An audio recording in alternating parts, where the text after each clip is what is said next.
अगर आप चाहते हैं निषाद फिल्म के ऑडियो वीडियो सबसे पहले आप तक पहुंचे, तो इस चैनल को सब्सक्राइब करें और साथ ही बेल आइकन को दबाना ना भूलें। निषाद पार्टी जिंदाबाद, संजय निषाद जिंदाबाद,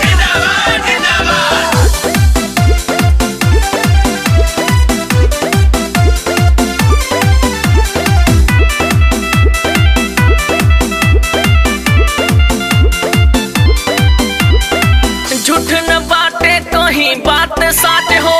ए बारी सीएम बनिए संजय निषाद हो। ए बारी सीएम बनिए संजय निषाद हो। झूठ न बाटे कहीं बात साच हो। ए बारी सीएम बनिए संजय निषाद हो। सगर हो लोगवा कहत बाटे जुटी जाए के साथ। जाए जाए निषाद राज, निषाद पार्टी जिंदाबाद। जाए जाए निषाद राज, निषाद पार्टी जिंदाबाद।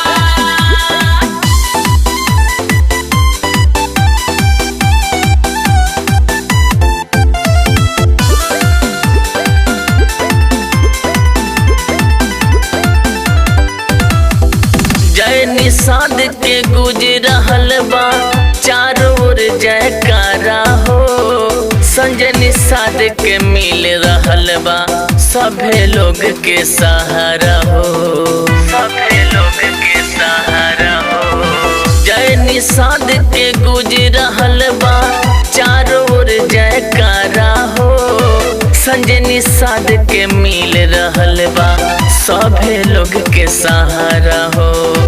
हर दिशा में गूंज रहल बा विकास के होई शुरुआत। निषाद पार्टी जिंदाबाद। जय जय निषाद राज, जय जय निषाद राज, निषाद पार्टी जिंदाबाद। निषाद पार्टी जिंदाबाद, संजय निषाद जिंदाबाद।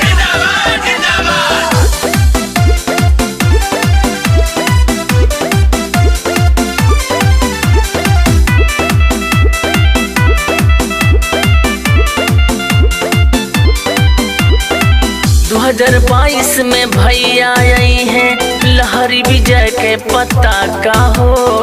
विनोद से प्रेमी कहेले भैया जुटल रही सबसे नाता हो।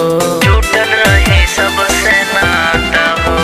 2022 में भैया आई है लहरी विजय के पता का हो। सत्येंद्र मौर्य भैया कहे जुटल रहे सबसे नाता हो।